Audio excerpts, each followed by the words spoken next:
podcastmusic247.com. We're changing the industry one artist at a time.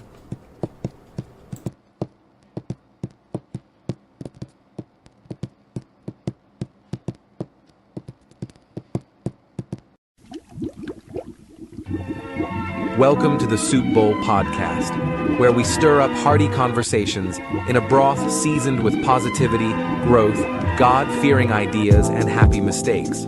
From culture to creativity, comfort to controversy, nothing's off the menu. Grab a spoon and get a scoop.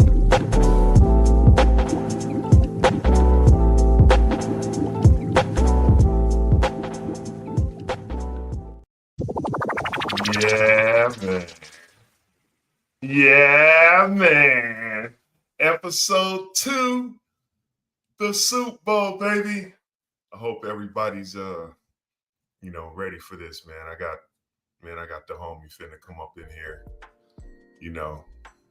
into the Soup Bowl. P.I.D. We go way back in this game.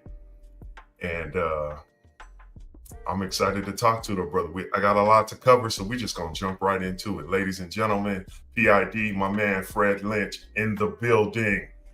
Hey, Soup, what up? I'm loving this bowl right up in here. Blessings, my brother. How you feeling today, man? I'm good, man. Feeling good, bro. Feeling good. Yeah, man. Sorry we couldn't have the rest of the crew in here, but life is happening right now. So. Yeah, life is happening in full swing for them. Yes, sir. They said they're going to try to see if they can come through and crash. If they can crash us, then we'll add them on into the bowl. Amen. Well, my brother, we gonna get straight to it. Okay, let's go right into this. Man. First off, ladies and gentlemen, Fred Lynch, P.I.D. P.I.D. Tell them what that stands for, man. That stands for Preachers in Disguise, man. Preachers in Disguise. Yeah. So, how'd you come up with that name, man? The story basically goes, and this is how it really happened. We started out, I was a youth pastor. So I started doing ministry, and I started my ministry right over in Dallas, Texas, North Texas, in Oak Cliff, actually. And so we would go out on the streets and we would rap. And as we started rapping, and we had a 505 rolling 505 drum machine. That didn't even have the 808 bass. We had to turn down a tom and turn it into a 808 bass. But we had the rolling 505 drum machine, and we had turntables and 2 mics. And so we would go out and plug in and start rapping, and everybody start gathering in. Then we start preaching, and people start filtering out. And so one of the guys that was in my youth group, one of the kids that was in my youth group, in fact, there was kids that was in my youth group that I started the rap group with. So MC Barry, he was in my youth group. He was a kid in my youth group. And actually, folks don't know about this, but a young girl by the name of Adrienne Crowley, she was one of the first members. So it was myself, Barry, and Adrienne. And we go out and start preaching. And when we start preaching, people start leaving.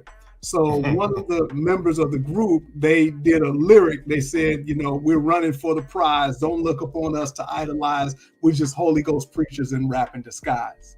And so that kind of stuck with us. And so we just went with it, P.I.D., Preachers in Disguise. And that was it. Dope. So, my brother, Preachers in Disguise. Yeah, man. Now, the first album. Yeah. When did that first album drop? First album came out, man, in 1988.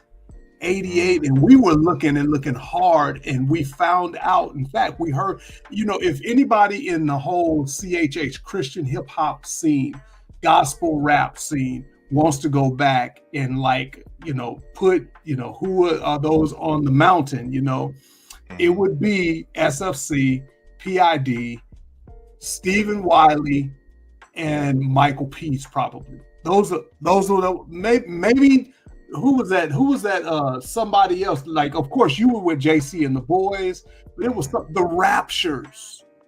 So we heard about these few people, man. Like the Raptures had something out. We wasn't feeling that. We was like, that ain't real hip hop.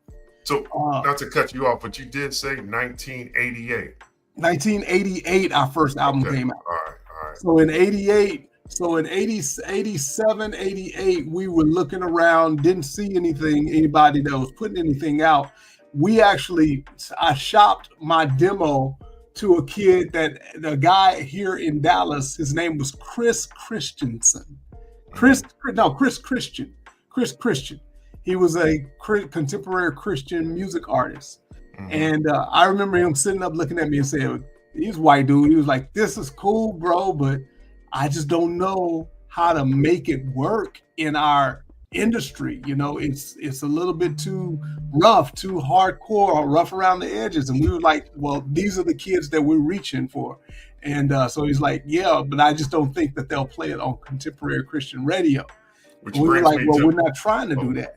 We're trying to get out to the streets. Yeah, which brings me to my next question then. Yeah, man. Because you right there. Yeah. How did you land on Frontline? Because at the time, you had Broken Records, which was putting out edgy stuff. And then you had Frontline that was putting out some edgy stuff. How did in 1988, was that your own demo or is that something they picked up? Good question. So yeah, our first album was actually our demo. Okay. And that's why we did.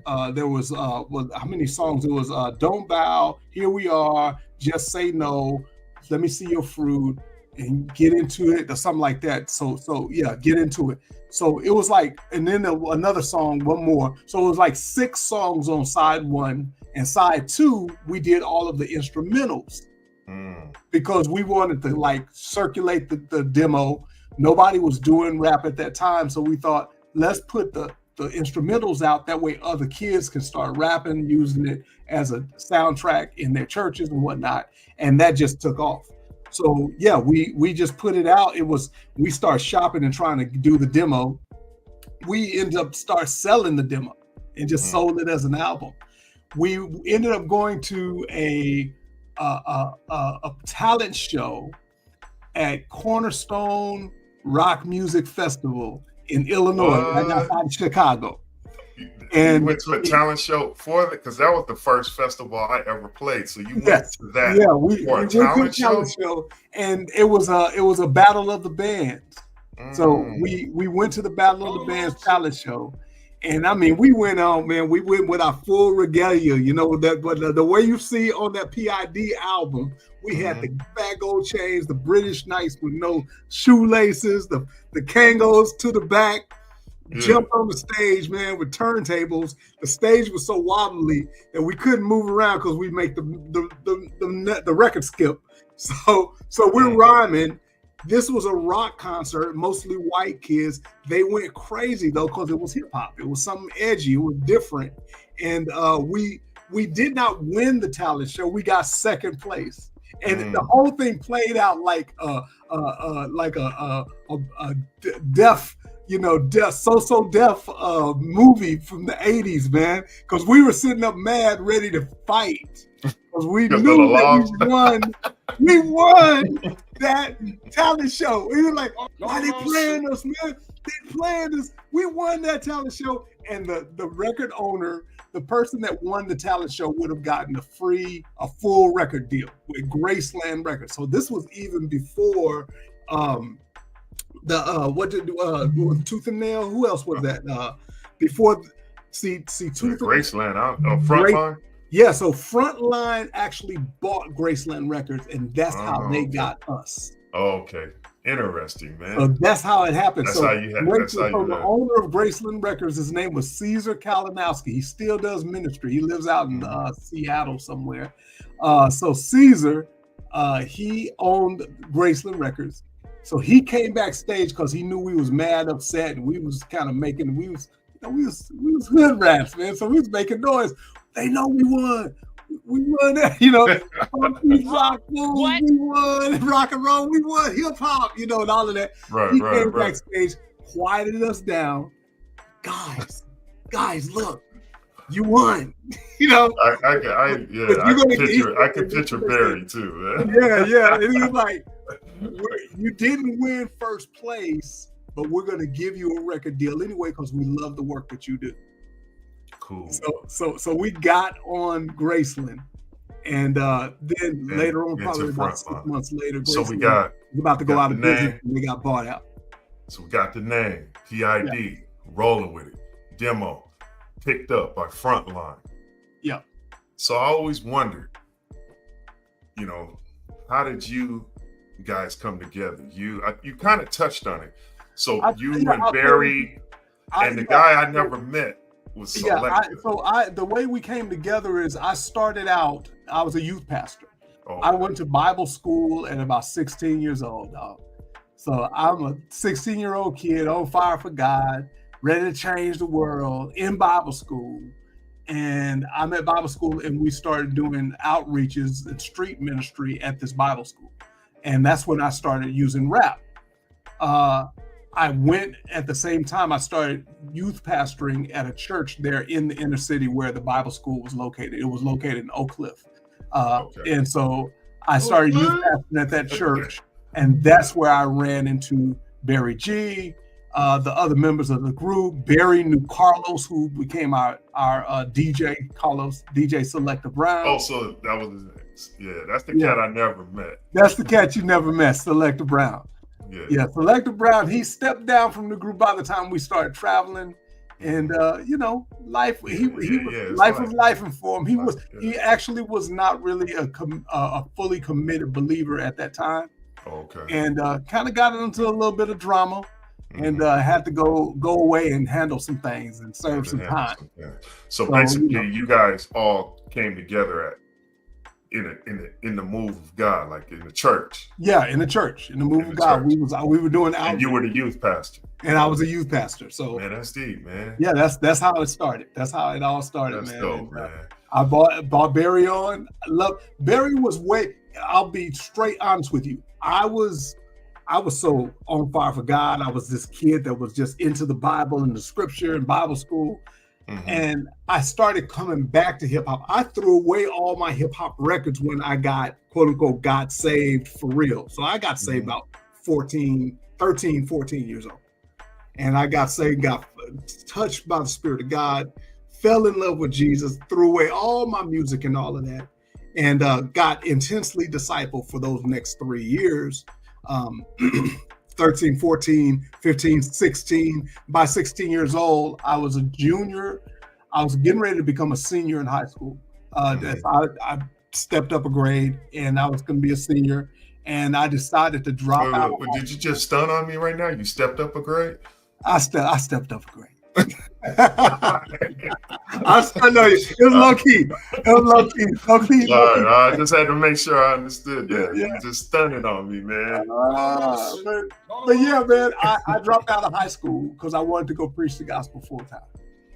And I got out there on the road. I actually went on the road with a group of kids. It was a group of us. Kids in our youth group that was like, let's just go preach the gospel. The Bible say that you should go into all the world, preach the gospel to every living creature. And they let you do that? Dude, I just did it. In fact, I gave my mom ulcers. Huh? What? Man. So yeah, I just jumped out there and tried to go do it. And I found out real quick, not too many people want to hear from a young black male as a high school dropout. So talking about, Jesus. Did you ever go back, get your GED So and all that? I went back, got my GED. In fact, I found out about this Bible school in Dallas. And in order to go to the Bible school, I had to at least have a GED. So I went back to school. Not to school, I actually went to the library, studied and got my GED, then went to the Bible school, and I graduated from there with an associate's in practical theology. Since then, I've gone on. In fact, I've just about several years ago, I just finished getting my my MDiv. Masters of Divinity in congratulations to that, my brother. Yes, I'm a Bible nerd. I love the Word of God. I love the Scripture, and so I wanted just to commit and put more of my life to it. So it's been a good journey. But that was back in the 80s. That was our story, bro. I was a youth. You got 88 because 88 is when I met you guys. That's when we met. In a park, and we thought we were the only dudes kind of rhyming. Right. And then when we saw y'all, and then we saw you had your demo out. I don't even know if I had a demo out there. I think you was out because we both kind of came out at the same time. And I think you came out. I didn't release until 90. Till 90?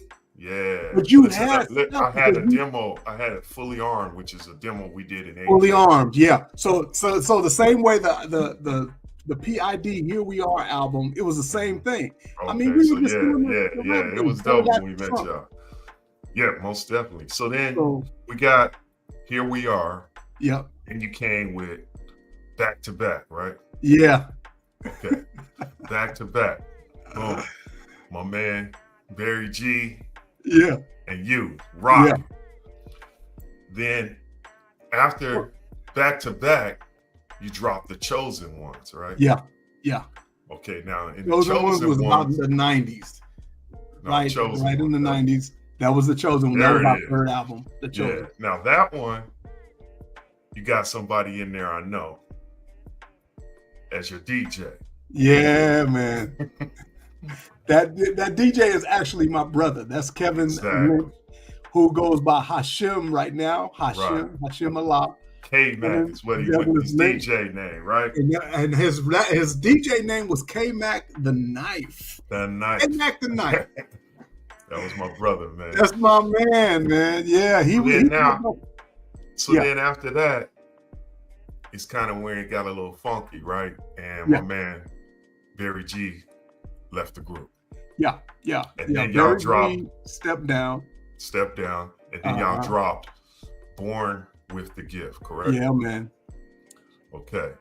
And then this is when my man King Solomon J came through. Comes in too. Yep. Now, before we go into that, I want to ask you why did you, after the Barry stepping down and all that, why didn't you just go solo as the preacher in disguise? As the preacher in disguise. I guess what I mean by that is, did you always like the idea of being in a group, or That's a good question. Something that I always wanted is I did want to have a group of, like a band of brothers that we are just passionate about two things, about the scriptures and about the Bible, but also about the art of hip hop. Mm-hmm. And so those two together, just like using hip hop as a vehicle to reaching folks with the scripture. So I wanted that kind of band of brother type thing.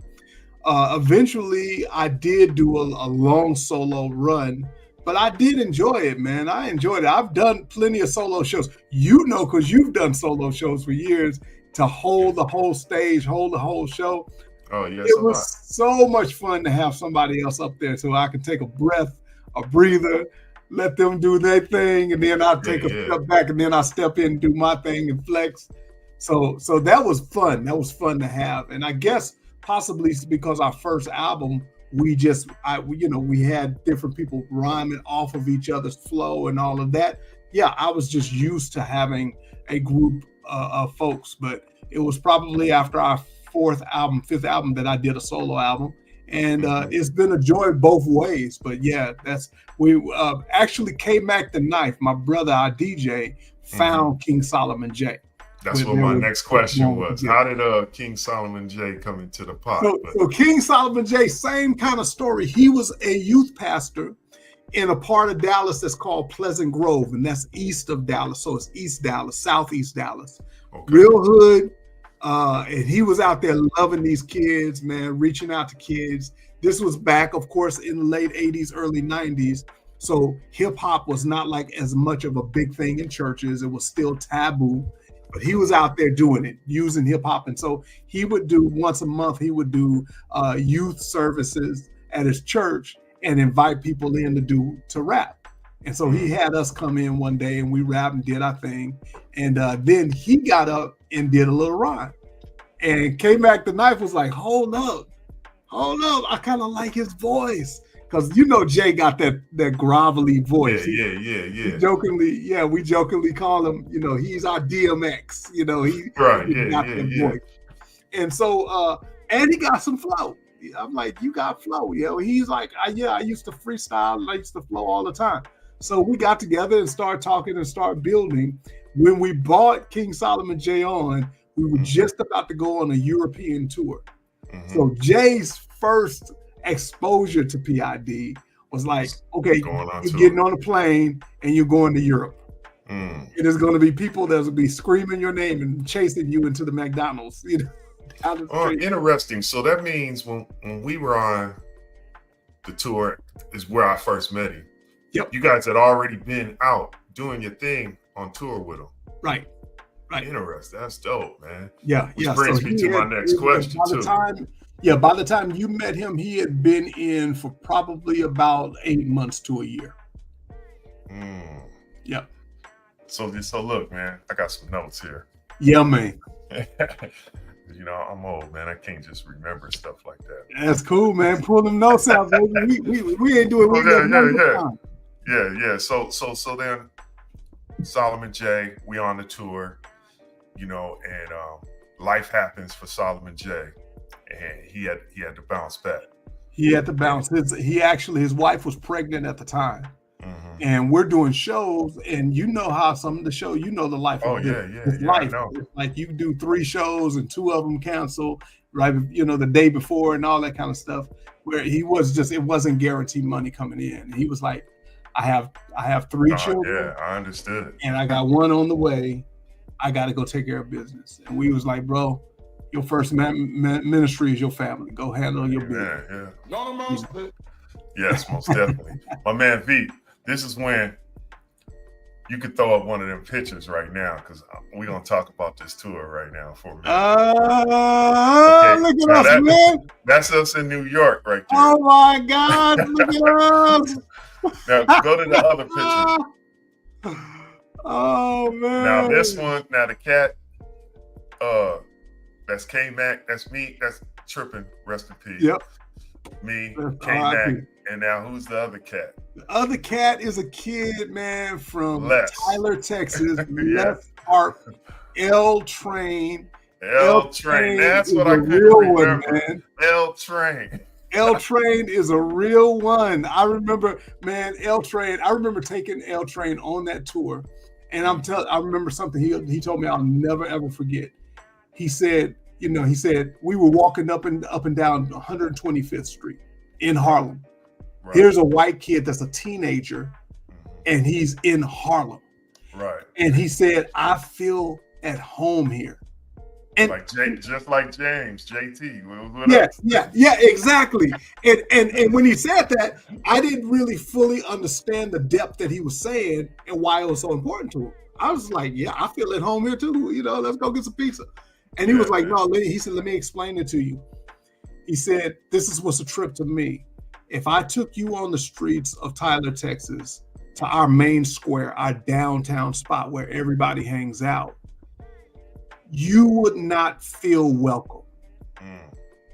He said, what I love about being here is I look around, and of course I get a couple looks, but he said, for the most part, I feel embraced and welcome. And I was like, wow, that's deep. So, L Train. I couldn't remember. That boy, L Train. You're a real one. That's still my dude. Yeah, man. We talk every now and then, man. He's up in here in North Texas as well. He's over on the other side of Fort Worth, but he's doing very well. Blessings, man. Blessings, man. No doubt. So I always wanted to ask you this, man. Yeah, man. So that tour was like 92, 93-ish, right? Yes. Yes. So we had just dropped phase 3. Yeah, man. But we hadn't really, me and you, as we were discussing off camera, we never really talked a lot, but we had love, and we were always supportive and connected with each other. Indeed. And made it happen. Yeah. But in saying that, what made you reach out and say, yo, man, first off, ladies and gentlemen, we're talking about the first holy hip hop tour ever. Ever. My man Fred put this together. Ever. But what made you reach out to me to jump on that tour with you? Well, one of the things that we were looking at, and this is no shade to none of the other groups that were out. There were great groups that was out, from DOC to our guys. Our cast out of Tulsa? End Time Warriors, ETW. D-Boy, of course, was. I think D-Boy had passed by then. Yeah, he had passed. Yeah. But we were looking around for folks that we felt represented the type of hip hop that we kind of grew up with, that we knew that like represented. We were always about like, let's do two. We had felt that we had two missions. Mm-hmm. We wanted to reach the streets where they really truly were. And then we wanted to kind of, in a sense, educate and inform the church about where the streets really are. Right. And we felt that your brand of hip hop just was point on with that. We was like, we gotta get with Soup. Let's go get with SFC. They the ones, they the real ones. Mm-hmm. You know? So that's what we straight went after. You was like, this is the one. Well, I thank you, brother, because that tour changed my life, man. You know. Yeah. So I was happy that you got at me and we were able to get out there and do it.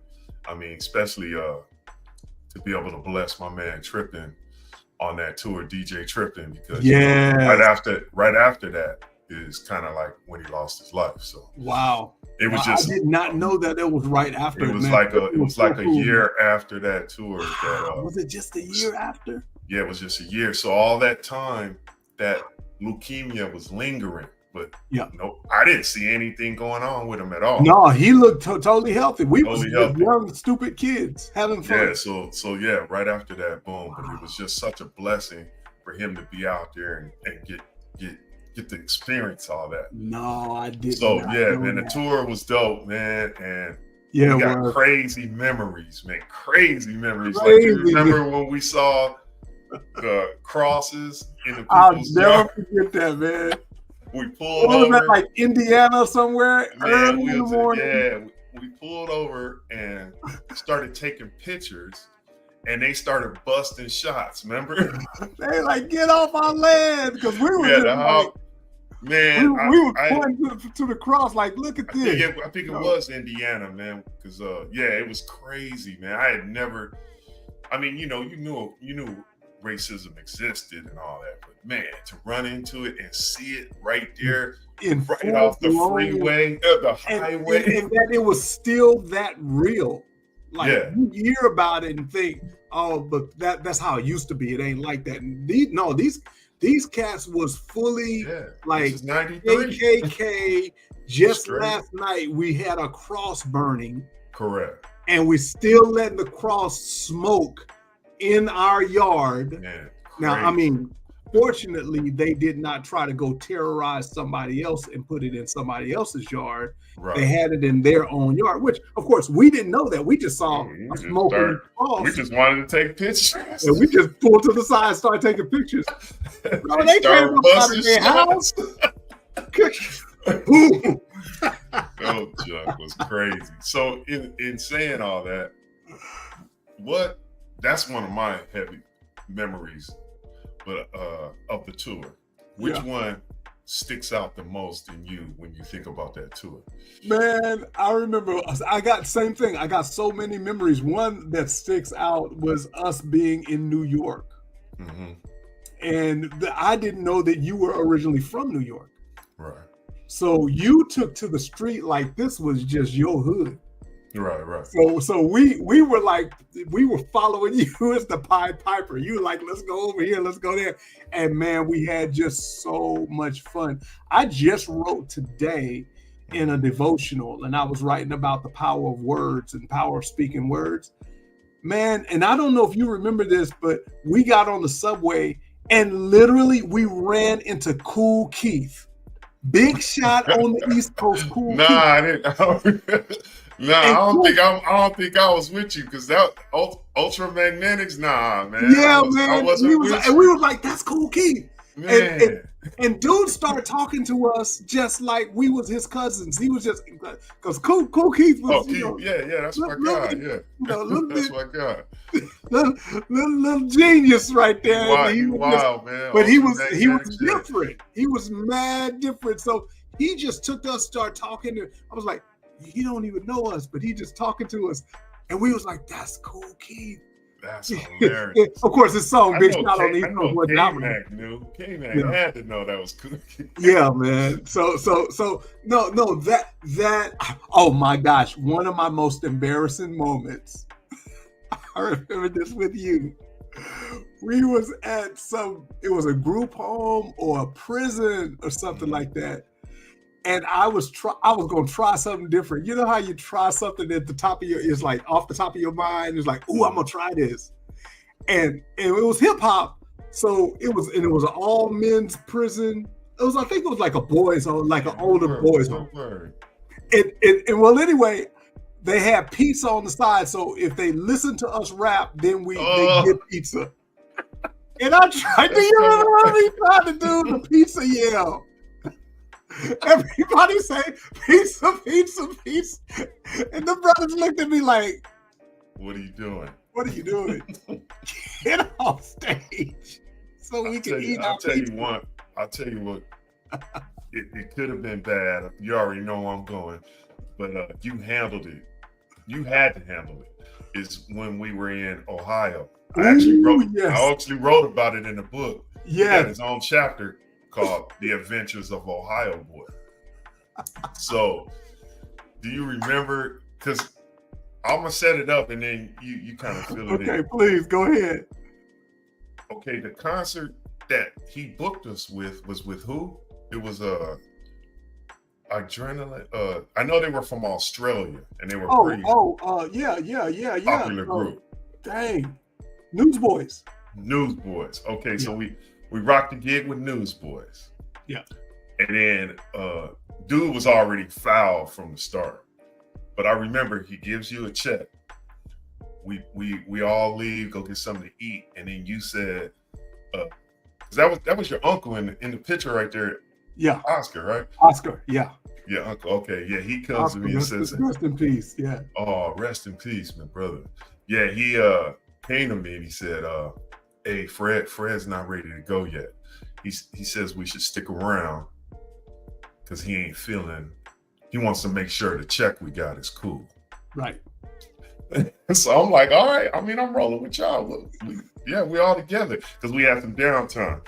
And sure enough, you go to the bank and the check is no good. The check is no good. No good. Yeah.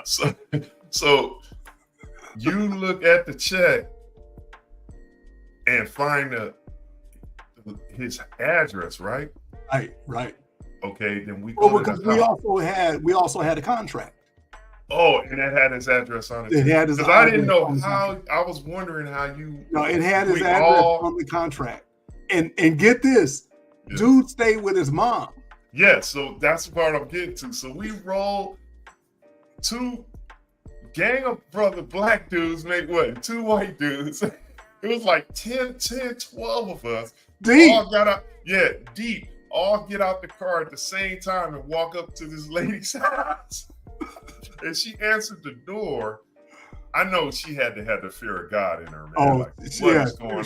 She was, and she called him. She called, and we went to the gym where he was, and then that's where chaos started. Chaos happened, man. Chaos.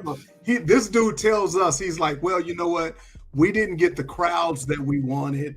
And then he had the nerve to tell us, well, you guys are a B group. I was like, what? You're a B group, so you didn't pull in the crowd, so, I don't have to pay you. Right. And we was like, you got this contract right here. And we performed. So we're not leaving here without money. And then that's came back started. tonight. Yeah. My brother.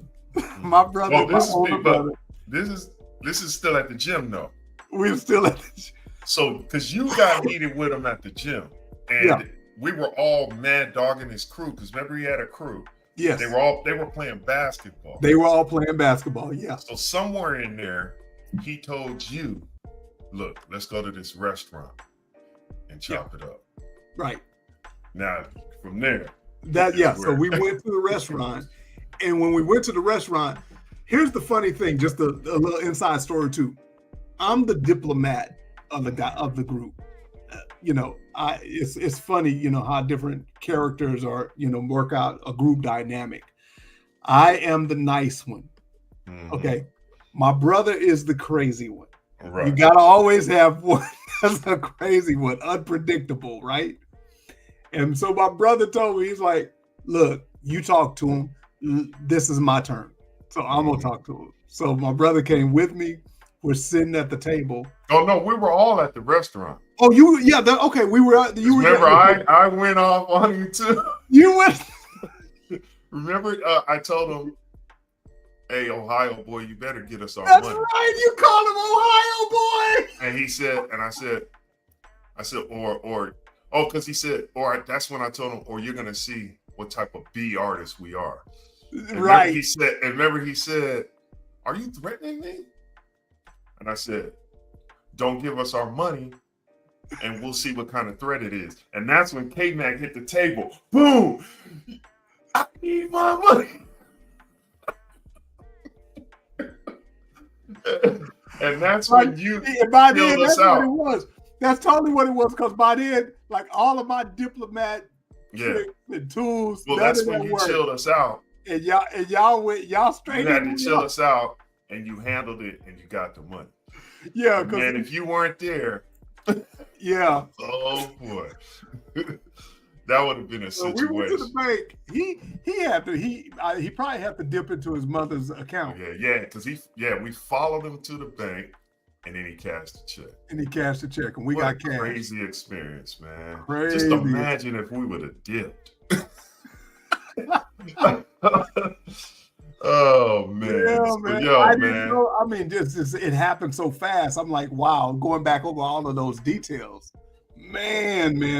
Yeah, that was the times. It was the time. So you dropped, "Born with the Gift." Yeah, that was the last album. So we did "Born with the Gift." In the middle of the "Born with the Gift" tour, which was the Partners in Rhyme tour, Jay had the dip. Mm-hmm. And so by then, Jay had left.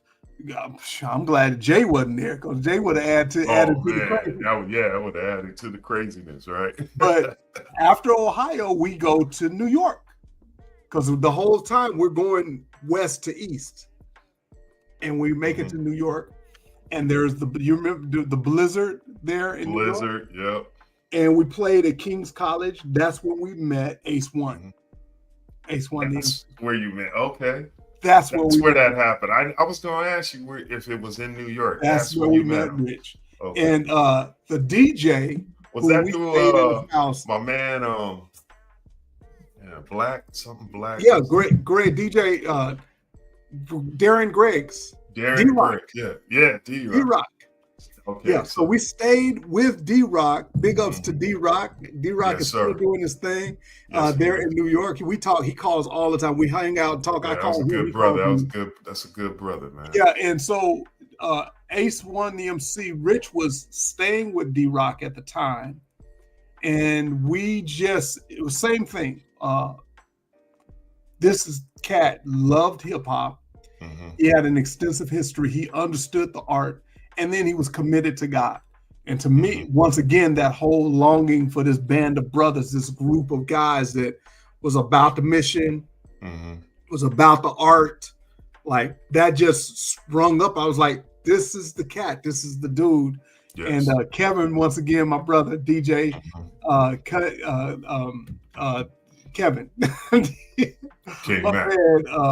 K-Mac the Knife. He came and he said, "Man, I think we need to talk to Rich about coming on the road." So he brought in another MC. So he brought in another MC. Yeah. So now you got. Ace. So Ace One took Jay's place. Right. Oh, okay. So that's how that happened. And so we were still rhyming songs from "Born with the Gift." But Rich was just putting his piece in. So you were still touring that album. So we were touring that out. And after we finished Born with the Gift, we came back to Texas. He actually moved to Texas. He moved his family from New York. He wanted to get out of New York anyway. But he really wanted to pursue this music and this idea and this vision. Whoa, look who just popped in the room. What? Is my man here? Yo, what up, man? Crashes. What's up, Pastor? I was just talking about you, man. Just talking about you, Mr. Is that right? Ace One in the place to be. Hey, Big Soup. Yes, sir. Well, this is the part you can finish it because I was saying so that he was so. I was saying that he moved his family from New York, from the Bronx, down to Dallas to pursue this music. That's where we was at when you came in. yes. So why don't you tell your part of the story, man? I mean, it's pretty much the aspect of, you know, after seeing you guys on tour and having a conversation with Kev at the time and Fred and D-Rock, we sat down per the invitation and, you know, just had to consider. Can you guys hear me? Yeah. Y'all can hear me? Yeah, we can hear you. Okay. I can't hear none of you guys for some reason. You know, the mandate was, yo, we love you. We want you to definitely roll, but you got to move to Dallas. And you know, at the time, you know, I'm in the mecca of hip hop. I'm like, Dallas. That all I know about Dallas is the Cowboys and the TV show. What? Wait a minute. You know what I mean? So I had a particular per se visual until getting down there, and then of course. When we arrived, me and my wife, you know, on the highway going to the apartment that I locked in on, we just prayed that, you know, Lord, you brought us down here, you know, and so, you know, basically like give us the land, and that it's been what it is ever since, man. Between doing the music and things growing from that and branching out from that, you know, church ministry to youth and. Ultimately, you know, as lead pastor, founding a church and other business dynamics that the Lord opened the door for us to do. I lost audio. I see y'all lips moving. So we actually hear you talking, so your audio is working from your microphone. Can you hear it? Can you hear me? Restart my end. I can hear him, Fred. Can you hear me? I can hear you too, Rich. I'm trying to let him know that we can hear. Okay, he may have dipped out and he might come back in. Yeah. So that might happen. Let me see, where are we at? We're 40 minutes in. Oh, okay. Y'all been chopping it up for 40 minutes? Yeah, we've been chopping it up. There you go. You there? Can you hear us now, Soup? Yo. Y'all hear me? Yes. Yes. Man, I don't know what happened in y'all audio, man. I can't hear none of y'all. What? We can hear you. Okay, cool. So you can hear me. We just gonna get through it then. I can't hear y'all, but I'm pretty good at reading lips, man. You know what I'm saying? Yeah. So what would be my next question, man? Yeah, everybody's letting me know they can hear me. I'm glad y'all can at least hear me. So now we got Ace One in the building, in the group. We got Solomon J in the group. And now after many years later, we got P.I.D. about to drop something new. The new album. What is it called? Ace, why don't you go and talk about it? Talk about it, Rich. We're still in we're still in the process of what it's going to be. We started out with the concept of it being the Crucible. And then it grew as we began to develop just more of what was happening with us in our experience right now we've landed on We Are Legend. And so that's kind of where we at right now. While we're still, piecing together what the overall concept is going to be, but that's kind of where we at right now. Yep. So the idea of We Are Legend is basically talking about our longevity, our history, our background. We're one of the few, and Soup, you are one of the few that's still out there active, that started back in 88, 89. Now, like you said, your album really came out in 90, but bro, that Fully Armed piece, that was good quality hip hop that came out, man. And so that, to me, like, you are one of the originators, just like ours, that came out in 88. And it's few cats that are truly active and representing hip hop on that level that started back in the late 80s that are still here. And so, yeah, that's the name of the album, is The Crucible. Oh, no, it was The Crucible, and we moved it from The Crucible to We Are Legend. Can you hear us, the Soup? So look, man, I don't know what happened on this side. I'm with my audio, man. All right. So, I mean, we almost out of here anyway. But I want people to know where they can get your stuff. Okay. Pete, do we have a picture of that album? Let me let you know what. So one way that you can get our stuff, the quickest way, is if you're on any of the socials. So all social media, if you simply look up Hey Preachers, and that Preachers is spelled the way we spelled our last album, is Preachas. So Hey Preachers.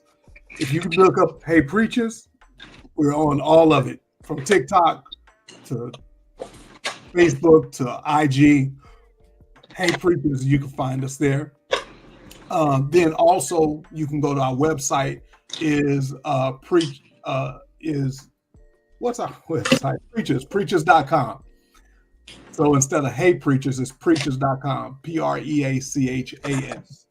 So I will put it also inside the chat right here. All right, man. So, man, I apologize to all y'all tuning in. I don't know what happened to my audio on this side, but this is the internet world, man.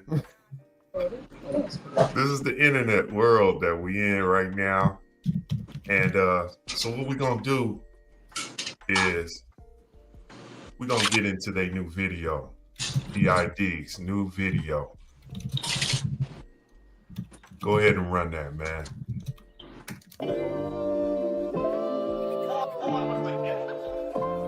I'm still gifted. I'm still gifted. I'm still gifted. I'm an animated emanation of elevated sensation, speaking these statements to all of creation. I'm an anomaly, solemnly void of apology for my mahogany theology. I'm an enigma, black ninja with a tendency to twist the trend like a transcender. Transmit truth to mend ya, from an off-ender to a bona fide 100%er since the placenta. I've been doing it with the flair to flaunt it. For those who wanted it, for the non-responded, I got an unction. Punching something through your compunctions, pinpointing like acupuncture with funky conjunctions. Born with the gift, endured storms with the gift. In many forms, lifted the gift to the gift, shifted the span of my width. Gifted with more than just rhyme flow, I got a sublime glow that overrides the time code.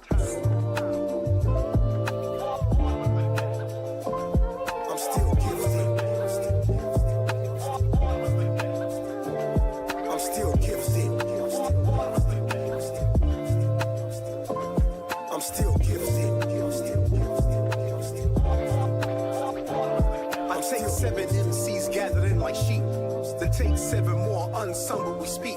It'll take 7 more with you on a beat. Now that's 20 with MCs with lyrics and heat. I spit the classics, my bars alone have outlasted. 30 years later, the Lord is still greater. Jehovah Elohim remains the main thing. My flow's the same thing. Rock bells, they ring, ring. game, locked in like Sing Sing. For freedom from lockdown, the word brings rocks down. I mean the walls down. We shout, they fall down to the king we all crown. Speak to generations with street affiliations, unique alliterations with biblical renovations. Flows are venerated, devils is castrated. The sin, you gotta hate it. My faith is still contagious. You saved and we related. My God cannot be faded. The life of sin I traded. New life is orchestrated, huh? Duly stated, it's blatant, I'm gifted. It's fitted like pieces of puzzles, complicated. I'm still gifted. I'm still gifted. I'm still gifted. I'm still gifted.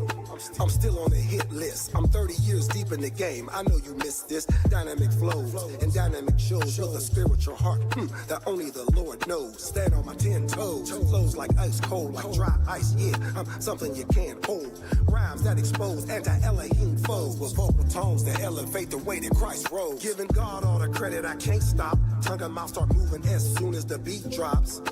Demons keep creeping on my block, trying to tell me to surrender, I think not. So throw your hands up. If you shit, you better stand up. Question after question, stop guessing. He's the answer. All you gotta do is just trust and believe. Faith is evidence of the things you can't see. The things you can't see. The things you can't see. I'm still gifted. I'm still gifted. I'm still gifted. I'm still gifted.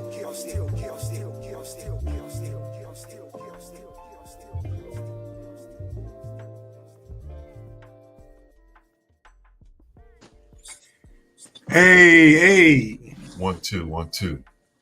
Yep. Yes, sir. Preachers. Testing 1 2. Hey. 1 2 1 2. So, Yep. so look, I gotta do it. I gotta do it the ghetto way now, man. What I did is just so we can end this, because you can't stop me, Ace. When you already know I'm gonna figure something out. So I went to my own feed on my phone just so I could hear y'all. That's how we do, man. Yeah, even though it's a crazy delay, it's all good. Make something out of nothing, baby. That's hip hop. But yeah, man, I want to thank you, brothers, man, for hanging out in the Super Bowl.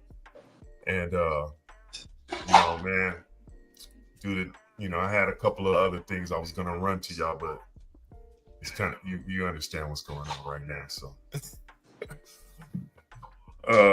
But y'all look out for this new stuff finna drop by P.I.D.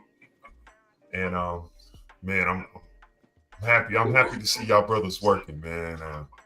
I love y'all brothers, man. And we love you back, dog. We love you. Thanks for coming inside of the Super Bowl, and I'm gonna be supporting y'all till the wheels fall off, man, for sure. The same way, man. We're supporting you, man. Thank you for holding it down all these years. Yeah,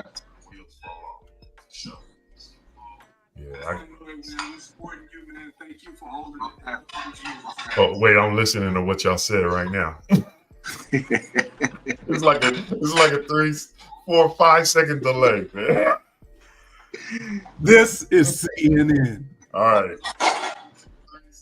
Well, any closing words? Y'all got anything y'all want to lay on anybody, or we good? Hey, somebody out there, help us to get on tour. Soup, the Chemist, P.I.D.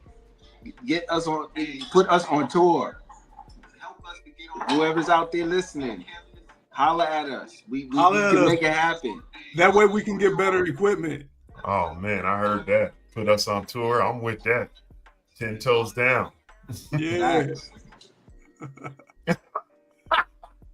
We may have to holler back at Darius. Let's get it, Darius West, D West. All right, my brothers. We may have to holler back at Darius. Let's get it, Darius West, D West. My brothers. So we're gonna go ahead and sign off, man. Thank you, P.I.D. Thank y'all for tuning in. And come check us out next time. My next guest will be my man, Michael Peace. You know, I'm talking to all the brothers, all the legends, all the cats. And Mike got a serious story, man. I did a couple of gigs with him when I was out there in the streets, and out there in them streets making it happen. That brother's that's a real brother. And if you have the book, Through My Windows, The History Behind Holy Hip Hop, then you know that Michael Peace is one of the first brothers to drop. I ran into it. His record or CD when I went into a Christian bookstore to buy some stuff to help me understand this new Christian lifestyle I was into. Because if you know, back then, I don't think we really have Christian bookstores like they used to be, but that was a believer's library. So I went to the library to further my studies to understand this move that I made. And they had a big, you remember, Fred, you might remember when they had the big pinups. Yeah. They had a big pinup of Michael Peace. And I was like, wait a minute. There's some Christian rap out? I had a 4-track demo done. And I saw that and it just blew my mind, man. So yeah, we're gonna talk to that brother on the next he's coming to the Super Bowl, and that'll be our next serving. And trust me, man, we ain't gonna have this problem. Whatever this is, I'm about to be up all night fixing whatever. I don't know what happened, man. Y'all can hear me? All I see is lips moving right now. That's it. I can't hear nothing.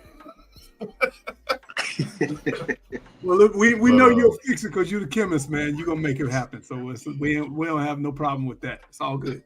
Yeah, man. So well, look, we know you'll fix it because you're the chemist, man. You're gonna make it happen. I'm gonna make it happen, man. We don't have no problem with that. It's all good.